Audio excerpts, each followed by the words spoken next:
The first thing Ada saw when she entered Crownfield University was a boy licking the floor. Not cleaning it, not picking something up from it, licking it with his tongue on all fours like a dog. He had a brown collar around his neck, a tag hanging from it, and a leash, a real dog leash, running from that collar straight into the hand of a girl who was not even looking at him. She was pressing her phone with one hand, eating a meat pie with the other, leash rolled casually around her wrist like a bracelet. "He don't reach the third tile! He don't reach the third tile!" A boy was commentating like it was a Champions League football game final. His friends were screaming, recording, crying with laughter.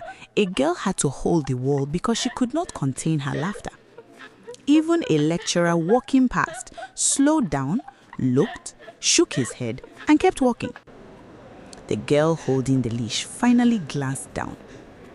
"You missed a spot, Daniel," she said, calm, bored, like she was telling him to do a normal thing, like pass the salt. Daniel went back to the spot he missed. Ada stood at the gate with her one bag, the zip broken, tied with rope. She was so confused that she could not move, could not speak, could not close her mouth. A girl bumped into her from behind. Why you just stand there? You dey craze? Move, Joe." "Sorry, that boy, why is he? He's a leftover." The girl didn't even stop walking. "He owes her stars. Move from the road, I beg." Leftover. Stars. Ada did not understand any of it yet. She had been in Crownfield University for exactly 3 minutes. Ada Okonkwo was from Enugu, not the fine Enugu that government people take pictures in front of, the real one, where her mother woke at 4 a.m. to carry firewood to the roadside before other women took the best spots, where light from NEPA was a miracle and nobody could afford to buy fuel. Her father left when she was 11 years old, went to buy bread one morning, never came back. Ada stopped asking about when she was 13 because asking never changed anything, and silence at least didn't hurt twice. What she had instead was Emeka. Chukwu Emeka, 16 years old, her only brother, the funniest person she knew, had problems since he was 10. Every year, the story was the same. It is getting worse. 6 months ago, the doctor in Enugu stopped softening it. "Mrs. Okonkwo," he said, looking at their mother, not Emeka, "your son needs surgery, Lagos, before December. If not," he didn't finish. He didn't need to. Surgery cost 30 million naira. Their mother had 47,000 naira under her mattress.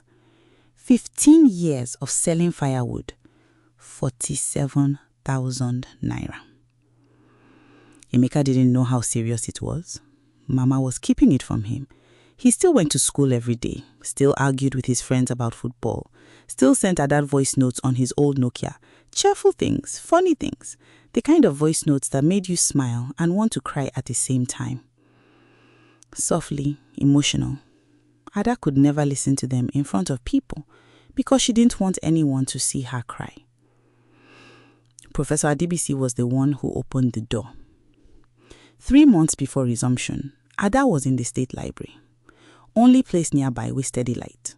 An old man sat across from her, pressing the same button on his laptop over and over, his face getting tighter each time. Ada watched for 2 minutes, then she leaned over and fixed it. They started talking. He asked what she was doing there so late. She said, preparing for university. Her dream was to attend Crownfield, the best university in the country, but she had no connection, no recommendation, money, nothing. He asked her JAMB score. 352, she said. He went quiet. Then he looked at her, properly, for the first time. His name was Professor Benson Adebisi, former head of economics at Crownfield for 23 years. Retired, but his name still opened doors in that school. She told him everything that evening. Emeka, the surgery, 30 million naira, Mama's firewood, the 47,000. She didn't plan to say that much. It poured out of her like water that had been held too long. When she finished, he said, "Come to my house tomorrow morning. Bring your result." Then before he left, he added something quietly, almost like he was talking to himself. "Crownfield will solve your money problem, my dear, if you are sharp enough to use it." Ada thought he meant scholarships. She thought he meant study hard, get a good job. Duffly, she did not know yet about the basement.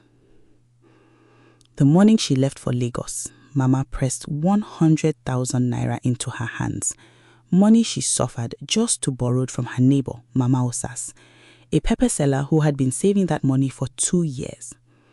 Her hands were shaking when she handed it over. "Manage it," she said, voice tight. "Food, transport, everything. Manage it well. You hear me?" Her eyes were red.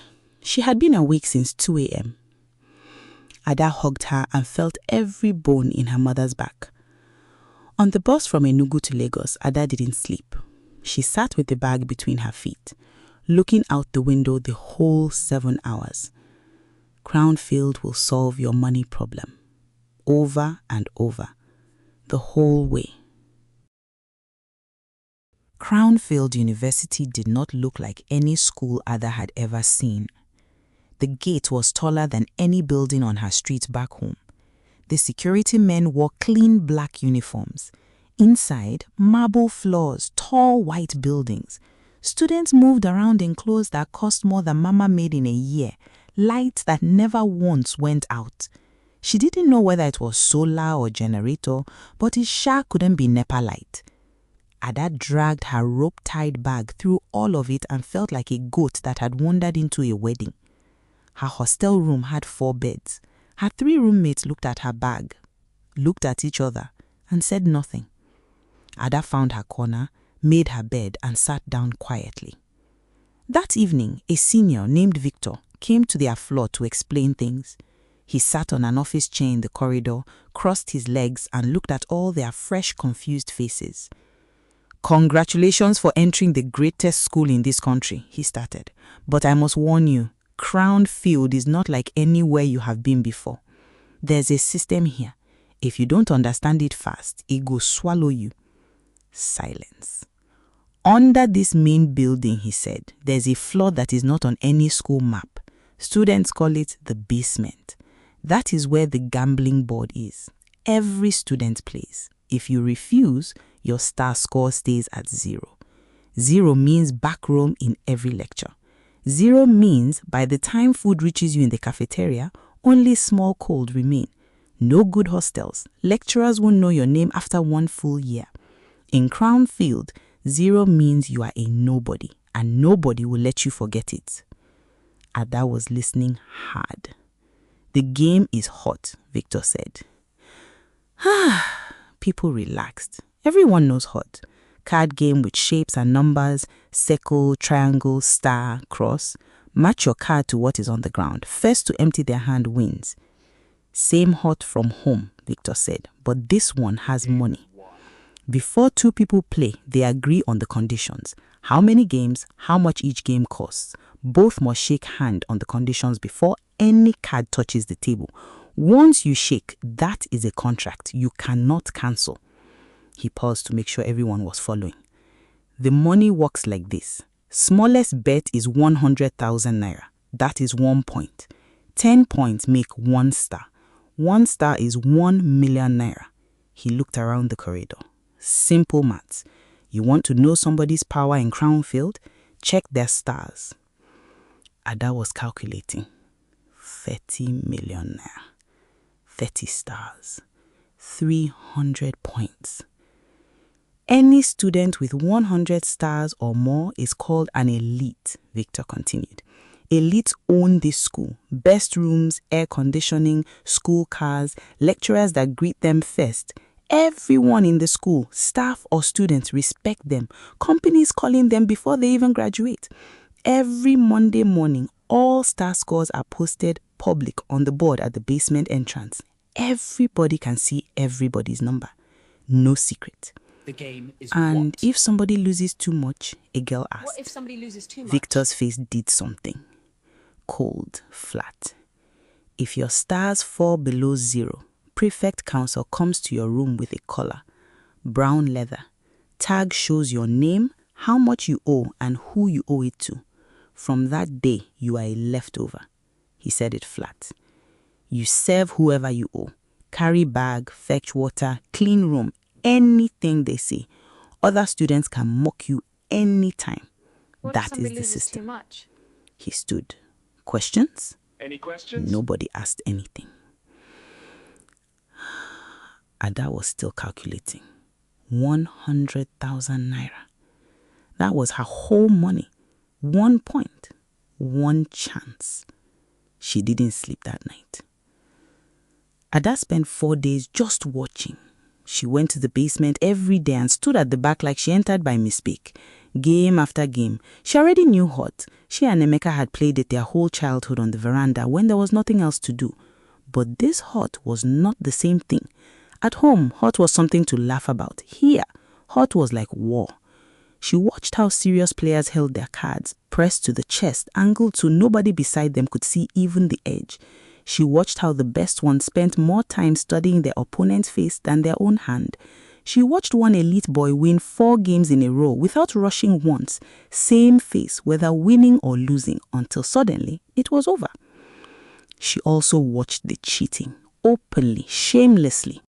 2 friends, opposite sides of the table, signaling each other throughout, touching the ear, I have a strong card, tapping the table twice, play your high number, adjusting the collar, I'm changing shape, get ready. Fast signals. If you didn't know what you were looking for, you'd never see it. Some players arranged how they picked cards from the pack, so they always knew what was coming next.